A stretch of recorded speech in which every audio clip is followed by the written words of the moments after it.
लग्नाच्या आधी पाहायला एक दिवस 10 मिनिटं पोहे खाय, ह्या पोहे खायच्या नादात काय कळतं याला, ते त्या बाईच्या पोटात काय खोटा दिखावा. आणि एक दिवसात काय कळतं माणसं, पोरगी एकदाच बघते, एका दिवशी माळ घालायला 10 मिनिटाचा कार्यक्रम असतो.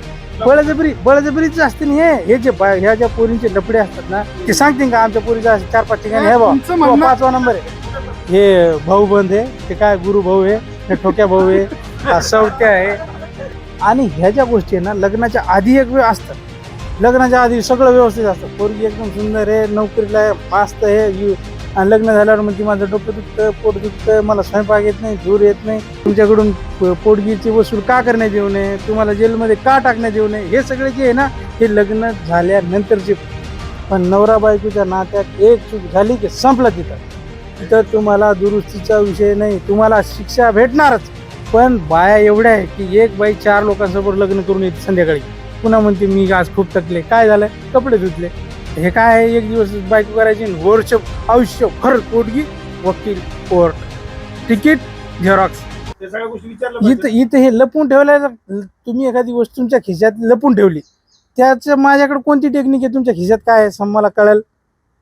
ह्या सगळ्या गोष्टी लपून ठेवतात ना आधी, लग्नाच्या आधी ज्याचे त्याचे स्वभाव हे लपून ठेवतात, ऍक्टिंग करतात. हे मी किती स्मार्ट, माझ्याकडे किती पैसा, मी कसं करू शकतो, मी काय काय करू शकतो, कुठं कुठं नेऊ शकतो, कुठं कुठं कोणत्या दरीत पडू शकतो, हे सगळ्या गोष्टी काय असते, खोटा दिखावा. आणि एक दिवसात काय कळतं माणसाला, पोरगी एकदाच बघते, एका दिवशी माळ घालायला 10 मिनिटाचा कार्यक्रम असतो, आणि ते ठरलेलं असतं 12 वाजताच माळ घाला. हो, आवडतं फिवडतं याला काय कळतं आवडतं. एक दिवसात तुम्हाला काय आवडतं, भूक लागली तर तुम्हाला काही आवडतं ना. तुम्ही जर म्हणले मला भजे आवडते, तुम्ही भजे खाणार आहे की रसपुरी मागणार आहे. आता दिवाळीच्या दिवसात तुम्हाला काय भेटन, गुलाबजामुन भेटन, ते बुंदी भेटन आणि पुरी भाजी भेटन. तुम्ही दिवाळीच्या काळात जर म्हणले मला आमरस बी पाहिजे, कुठून आणन ते.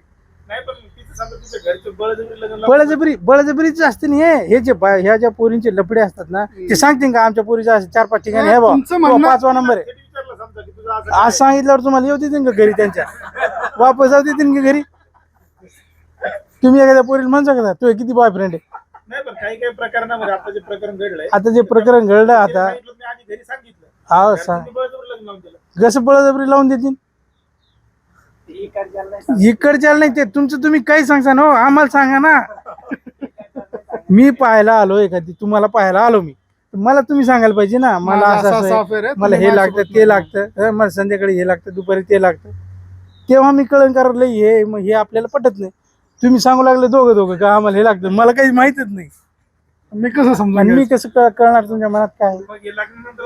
आणि मग लग्नानंतर होतो हे भाऊ बंद आहे, ते काय गुरु भाऊ आहे, हे ठोक्या भाऊ आहे, हा सवत्या आहे, हा करता भाऊ आहे, ते काय हे गाडी ना, हे ड्रायव्हर आहे. आता कोण सांगणार, गाडी आपल्या 4 व्हीलर, आपल्याला वाटतं 4 व्हीलर चाललं हा ड्रायव्हर असेल, पण तो ड्रायव्हर नाही ना. तो ड्रायव्हर कोणता आहे, गाडीचा आहे का घोडीचा आहे की नाही. आता मी समजा तुम्हाला सांगितलं सर मला तुमचा मोबाईल द्या, मला काय माहिती त्याच्यात रेकॉर्डिंग आहे, मी तर बोलणार आहे मोबाईल घेतला मी. त्रास आहे सर, नाही का, त्रास म्हणजे हा प्रॅक्टिकल जर का तुम्हाला नाही सावध व्हायला पाहिजे. पण खोटं बोलणाऱ्या मला सांगा ना तुम्ही, ऑप्शन काय आहे. तुमच्या गळ्यातली सोने साखळी आहे, मी जर म्हणलं ती लोखंडाची आहे, याला काही पुरावा आहे बा, ती गरम करून पहा सोनं आहे लोखंड आहे. पण मी जर लोखंडाला हे म्हणून हात बी लावू देत नाही, मी म्हणे सोनं आहे सोनं म्हणून घे, आणि तो वरून धरला गळा, काय करसान तुम्ही. आणि ह्या ज्या गोष्टी आहे ना, लग्नाच्या आधी एक वेळ असतं, लग्नाच्या आधी सगळं व्यवस्थित असतं, पोरगी एकदम सुंदर आहे, नोकरीला आहे, मस्त आहे, तरुण आहे, सगळ्या गोष्टी आहे, स्वयंपाक येतं, शेतात जा, कुठेही सगळं कामासाठी रेडीच आहे. आणि लग्न झाल्यावर म्हणते माझं डोकं दुखतं, पोट दुखतं, मला स्वयंपाक येत नाही, धूर येत नाही, आणि मला हे कपडे पाहिजे, मला याच्यात गरम. तर ते तुम्ही काय तुमच्या बायको करून आणली का, ड्रकेल करून आणली तुम्ही, तर तुम्ही काय बॉन्ड करून आणला, रजिस्ट्री केली, तसं काही नसतं भया. लग्नाच्या आधी पाहायला एक दिवस 10 मिनिटं पोहे खाय, ह्या पोहे खायच्या नादात काय कळतं याला, ते त्या बाईच्या पोटात काय. लोक पोहे देते, हा कढीपत्ताच पाहतो, आणि ते म्हणते कशी आहे, पसंत आहे का, हो पसंत आहे, झालं. आणि माळ घातली की याला दुसऱ्या दिवशी कळतं की नेमकं काय होतं हे, की 4 चौघ बसून याच्या नळीवर पाय देऊ लागले तरी म्हणतो हा छान आहे, छान छान छान.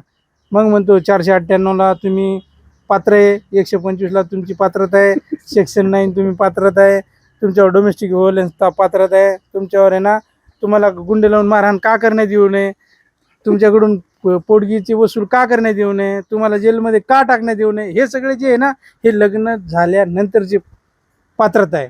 लग्न करायची पात्रता काय आहे? 18 वर्ष 21 वर्ष, बस. बाकी काही नको, बाकी आम्ही पाहून घेऊ सगळं नंतर. आता लोकांनी कुठंतरी सगळ्या मागच्या पुढच्या गोष्टी चौकशी केली लोकांनी ना प्रत्येक गावात जशी ती दक्षता समिती आहे ना, ती कोणती समिती असते ती ग्रामपंचायतमध्ये, तशी प्रत्येक गावात ही दक्षता समिती पाहिजे की कोणतं किती किती आपल्या गावात ह्या पुढच्या वर्षी किती पोरीचे लग्न ठरवायचे आणि यांचे बॅकग्राऊंड कसे सगळं तिथं ग्रामपंचायत समोर लिस्ट लावली पाहिजे. हे याचे लपडे, यांना हे आवडतं, यांचं हे पाहिजे, यांचं मोबाईल पाहिजे, असा यांचे रिक्वायरमेंट असे जेव्हा असं ह्या सगळ्या अटी पूर्ण करणार ये भाऊ कर. एकटा आहे, नाही तर 5-50 गाड्या आहे, नाही तर जाय घेऊन तिकडं. आणि परत इकडे पोलीस स्टेशनला येऊन सांगायचं नाही भाऊ साहेब माझ्याकडून चुकलं. चुकीला माफीच नाही. इथं तुम्हाला समजा बिल्डिंग बांधली, चुकली, तुम्ही दुसरी बिल्डिंग बांधताय, पण नवरा बायकोच्या नात्यात एक चूक झाली की संपलं. तिथं तुम्हाला दुरुस्तीचा विषय नाही, तुम्हाला शिक्षा भेटणारच.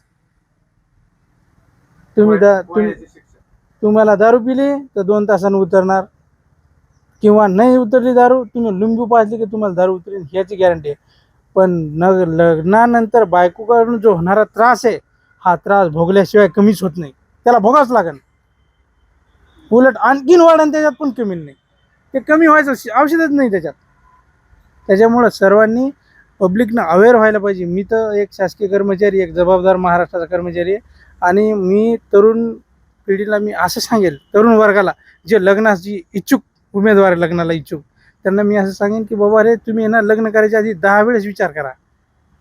तुम्ही स्वतःचं मुक्त पक्षासारखं एक स्वतंत्र आयुष्य जगून घ्या, आणि नंतर ही पिढ्यामध्ये जायचं असेल तर तुम्ही जाणारच. तुम्ही आम्ही चांगलं म्हणलं तरी तुम्ही जाऊ नका म्हणलं तुम्ही जाणारच आहे मुद्दाम, पण जगून घ्या. आणि उरलेलं रिकामचोट हे आयुष्य घालायचं असेल घाणीत तर घाला, पण आधी जगून घ्या आणि विचार करा. पण आपल्याकडे दुसरी पण एक समस्या आहे, पोरी लग्नाला पोरीच भेटत नाही. ते सगळ्या एवढ्या पोरी आहे, बाया आहे, पोरी नाही बाया. तुम्हाला लागेल तेवढ्या बाया भेटन लग्नासाठी, पण पोरीचीच कमतरता आहे.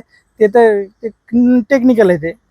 पण बाया एवढ्या आहे की एक बाई 4 लोकांसमोर लग्न करून येते संध्याकाळी, पुन्हा म्हणते मी आज खूप थकले. काय झालं? कपडे धुतले. आज लग्न करून आले ना तू 4-5 ठिकाणी, आणि पुरावा काही नाही आहे. तुम्ही मागू शकत नाही, तुम्ही तुमच्या बायकोला सांगू शकत नाही कुठे गेली होती, पण तुमची बायको तुम्हाला व्हिडिओ कॉल करून विचारते कुठे आहे तू. तुम्हाला होती तर वाकावंच लागतं. तुमच्याकडे ऑप्शन नाही. तुम्ही एक पुरुष म्हणून जन्माला आले, ह्या सगळ्या गोष्टीचा पाप करून घेऊन आले तुम्ही गाठीला बांधून. काय पाहिजे? पोटगी घ्या, गुंड्याकडे या, लपडेवाले या. पोलीस स्टेशनमध्ये गेले ते म्हणते का रे तू आता आम्हाला इथं असं सांगू लागला, तू तिकडे घरी काय लई सोय नसती का? हरामखोरासाला असं आहे तसं आहे, तुझ्याकडून होत नाही, तुझ्याकडून बायको सांभाळणार नाही. हा आमच्याकडून की अशी करते तिथे कशी. तिथून ते जातो वकिलाकडे, वकील म्हणतो पैसे दे, तुझ्याकडे काही पुरावा नाही, तू काही सांगू राहिला, मी कसं विश्वास ठेवू? बरं ते जाती कोर्टात केस, ते क्लर्क म्हणतो तुमच्या वकिलाला घेऊन या. ते जज म्हणतं काय आहे तर तुम्ही बोलू नका. काय कळन ते? याच मॅटर त्या जजला काय कळन? पण दुसरीकडे महिलांवर सुद्धा अत्याचाराचं प्रमाण ते महिलांवर अत्याचार जे होत असेल ना, जे खरोखर अत्याचार जे होतात ज्या महिलावर, त्याच्यातले 1% महिला कोर्टात किंवा पोलीस स्टेशनमध्ये जात नाही. एकही महिला अशी नाहीये जिच्यावर खरोखर अन्याय होतो ना, ती महिला पोलिसासमोर येत नाही किंवा समाजात पुन्हा बिचारी सहन करते ती सहनच करते किंवा मार्ग काढते. पण ती शेवटी ती सगळ्या गोष्टीने चौफेर विचार करते, शेवटी जीव सोडून देते. पण त्याच्यावर कुठलाच समाज करत नाही, पोलीस स्टेशन त्याला सपोर्ट करत नाही ना कायदा करत. हे कायदे, पोलीस स्टेशन, समाज हे कोणासाठी आहे? टेक्निकल भांडणं. मला तू हे कपडे घालू दिले नाही म्हणून मग तुझं मला काही जमत नाही. आणि पोलीस स्टेशनला किंवा कोर्टात गेलं की ते म्हणते तुला काय करायचे, याच्यापेक्षा 10 घेणार, रोज बदलून घेणार रे, चल घे, त्याच्याकडून पोटगी घ्यायची आणि त्यालाच त्रास द्यायचा. असे 10 लोकांना जर भेटलं तर काय करायचं? त्या बाईला नोकरी करायची आणि पोटगी करायची.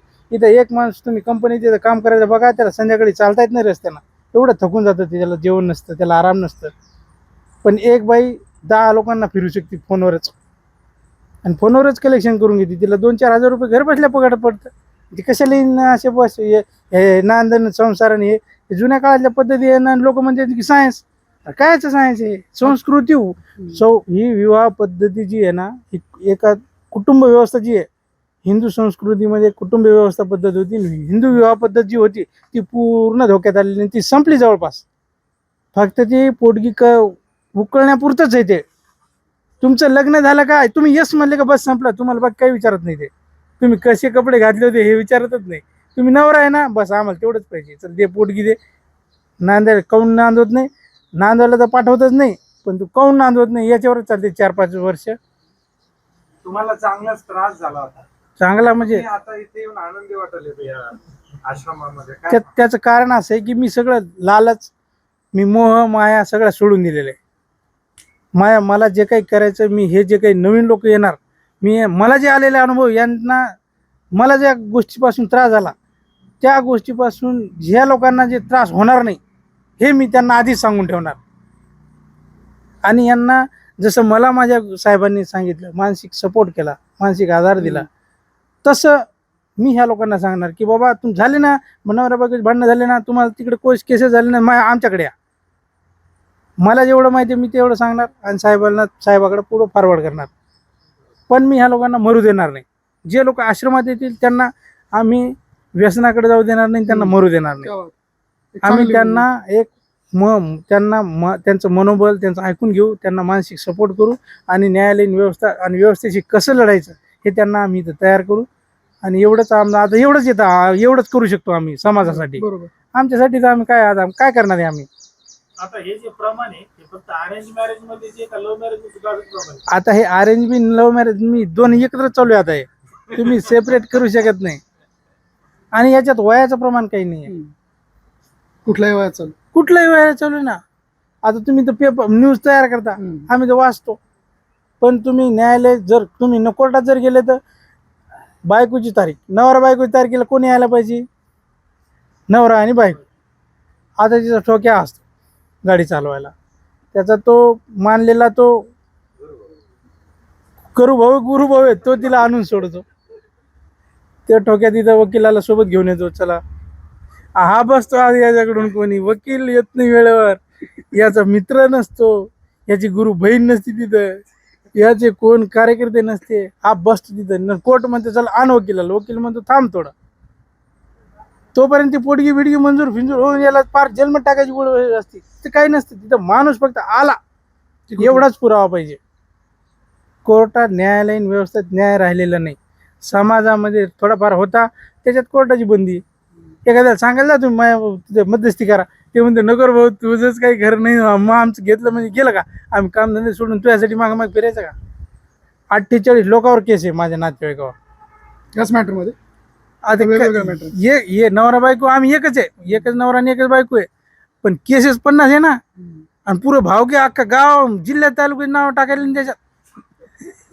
असं कोणतंच कोर्ट, तुम्ही हसू लागले, मलाही हसू यायला लागलं, पण फॅक्ट आहे. सुप्रीम कोर्टात गेलो मी, पार्टीन पर्सन, सुप्रीम कोर्टात एवढंच विचारलं काय आहे तू कहा से आहे, महाराष्ट्र, दिली फाईल फेकून. काय तिथं ते सेक्शन नाही, कशाला आला, ही तुम्ही दिल्लीला गेलो तिकीट काढून, काही नाही, काहीच नाही त्याच्यात. किती वर्षाचा संसार होता? 3 वर्ष येईन मी. 3 आणि आपत्ती काही? एक आपत्ती आहे ते अरे हे जे गोष्टी, हे जे वाक्यरचना आहे ना, हे लिहायला ह्याचा इफेक्ट खूप होय ना मोठा. लग्न संबंधातून एक मुलगा तयार झाला, पण ते कोणाचा तुम्ही विचारा, तुम्हाला बोलायला परवानगी आहे का? ते माझा याच आहे, कोणा माझा कितवा नंबर आहे, अरे मलाच माहित नाही माझा कितवा नंबर आहे. आणि अशी सोय पण नाही, न्यायालयीन व्यवस्थेत नाही, कुठं सामाजिक व्यवस्थेत नाहीये, पारिवारिक नाहीये, असं कोण म्हणेन का? जर एक वाक्य दिलेलं भांडखोर बायको असण्यापेक्षा मुंजा राहिलेलं बरं. बरोबर आहे ना. कारण तुम्हाला मुंजा राहिल्यानंतर तुम्हाला कमीत कमी एवढं तरी अधिकार आहे, तुम्ही तुमच्या मनाप्रमाणे खाऊ शकता, मनाप्रमाणे कपडे घालू शकता, मनाप्रमाणे जिथं जायचं तुम्हाला तिथं फिरून येऊ शकता, तुम्हाला कोणाचं बंधन नाही. हे काय आहे, एक दिवस बायको करायची, वर्ष आयुष्यभर पोटगी, वकील, court, ticket, Xerox, core paper, आण गाडी, आण सायकल. अरे काय, एकदा लग्न केलं ना एवढं सगळं बंडल. आणि त्याच्यापेक्षा मुंजा राहिले ना, या झाडाखाली बसा, या गावात जा, 2 गोस घालतील, कोणी आहे ते. ते चांगलं म्हणजे हे चांगलं म्हणजे स्वतंत्र आहे ना हो तुम्हाला. तुमचं लग्न झालं म्हणजेच पारतंत्र्यात गेला. पण मग आजकालचे जे तरुण आहेत त्यांचे लग्नाची वय होऊन चालली ते लोक लय परेशान आहेत ना, त्याला काय सांगाल? त्याचं कारण असं की त्यांना माहित नाहीये. काय त्रास आहे पुढे. ते कोर्टात कधी येत नाही, ते पोलीस स्टेशनला ते लांबूनच पळून जाते. पण जेव्हा ते इकडून ह्या चक्रोतीन जातील ते म्हणतील हे बायका नको, लग्न नको, बजाला आम्ही संडेच बरे, 2 घास खाऊ घाला, नाही तर आम्ही उपास धरू. कधीच नाही येणार, या लग्नाची कल्पनाच बंद होतील. अजून म्हणजे जर का त्रास सुरू राहिला तर असा त्रास आहे, जर का न्यायालयीन व्यवस्थेत जर आणि समाजाने आणि ह्याचे कोणी रोष आहे तुमच्या सगळ्या मंडळीचा न्यायालयाच्या व्यवस्थेवर. हो, अरे जे तुमच्याकडनं एकच गोष्ट वारंवार आम्हाला ऐकायला मिळते की आमच्यावरती आमच्या पत्नीने तर अन्याय केलाच आहे, हो, पण त्याच्यासोबत व्यवस्थेने सुद्धा आमच्यावरती अन्याय केला. हो. सगळ्यांकडनं तोच सूर आम्हाला इकडे ऐकायला मिळतो.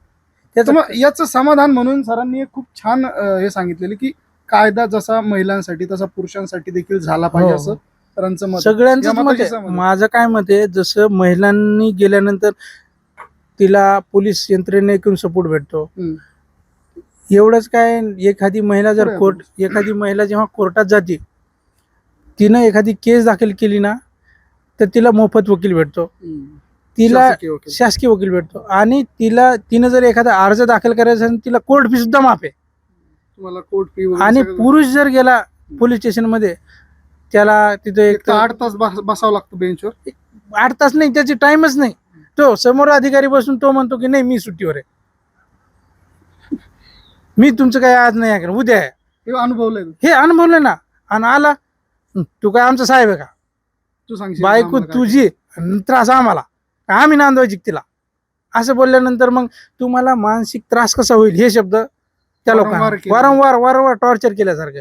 मग एखाद्या चांगल्या व्यक्तीला जर तुम्ही टॉर्चर करत राहिले तर त्याची मानसिकता तिथं बिघडणार ना. आणि त्याला काय आधीचा अनुभव असला तर तो त्यांच्या डोक्यावर बसीन ना, हम्म.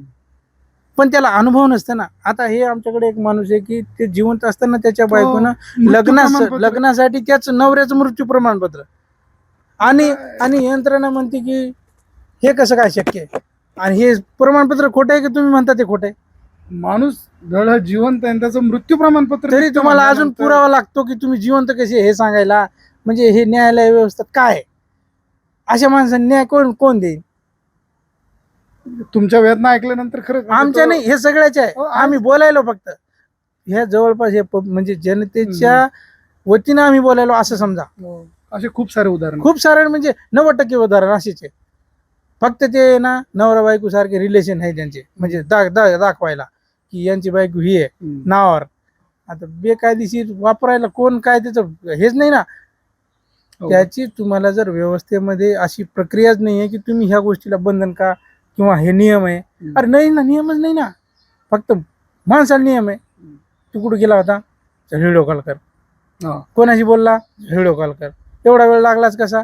अरे ते पाऊस चालू आहे, तिथे रिक्षा नाही, गाडीत पेट्रोल संपलं, पैशाचा पत्ता नाही, आंघोळ केलेली नाही, पोटात भाकर नाही, आणि उशीर कसा झाला. ज्या गोष्टीला तुम्हाला पुराव्याची गरज आहे. आता तुम्हाला जर मी सांगितलं साहेब तुम्हाला संध्याकाळी यायला, तुम्हाला उशीर कसा काय झाला, तुमच्याकडे काय पुरावा, तुम्ही काय मला पुरावा देणार आहे, आणि मी काय विश्वास ठेवा तुमच्यावर? आता मी प्रत्येक गोष्टी जर तुमच्याकडून पुरावा मागायला लागलो, तुम्ही किती पुरावा देणार आहे मला? तुम्ही सकाळी किती वाजता उठून आले, उशीर कसं काय झाला, मी लागलो उलट सुलट शिवाय द्यायला, तुमचं जर मी तोंडच उघडू दिलं नाही, तुम्ही काय करणार काय तुम्ही? बरं तुम्ही जर 4-5 लोक असले, तुम्ही सपोर्ट न करता, चला भाऊ याला मारलं तर आपण मार खाऊन गप बसू, पण एकट्याला मारणार चालू नाही, तर तिथं संपतच नाही ते. याचं शेवट नाही आहे ना. न्यायालयीन व्यवस्थेत एकदा का त्या चक्रमध्ये गेला ना, त्याचं शेवट नाही आहे. बाहेर पडायचं ते तारीखच नाही आहे. जसं एखाद्या बॅटरीची चार्जिंग केली ना की 4 दिवसात ते संपणार आहे, तसं या न्यायालयीन जे एकदा केस झाली की ते संपायची तारीखच नाही त्याच्यात. काय सांगाल, शेवटचा संदेश काय द्याल तुमच्यासारखे जे काही पीडित मंडळी आहेत तर अशांना काय हा सांगाल? मला असं म्हणायचं की तुम्हाला कंटाळले असाल तर इकडे या आणि माझं सर्व जनतेला असं आव्हान आहे की तुम्ही कुठल्याही गोष्टीला नवरा बायकोच्या भांडणामध्ये खचून जाऊ नका, व्यसनाकडे जाऊ नका.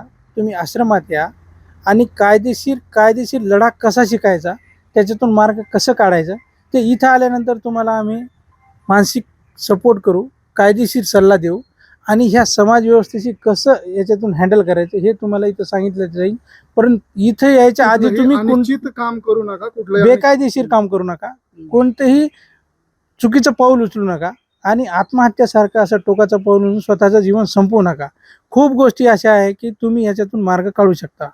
काही काही अशा आहे जिथं नाही आहे, जिथं पैसा आहे तिथं ती जोपर्यंत तुमच्याकडे पैसा आहे तोपर्यंत जे लफडे, जोपर्यंत जे भांडणं आहे. तुम्ही एकदा पैशाचं लालच सोडून दिलं आणि त्यांच्याकडे पैसे दिला तुम्हाला कोणी भांडणार नाही. त्याच्यामुळे पैशाचा मोह सोडून द्यायला पाहिजे. स्वतः जगलं पाहिजे, स्वतःसाठी जगा आणि निवांत आणि निरोगी आणि समाजा उपयोगी होईल असं जगा.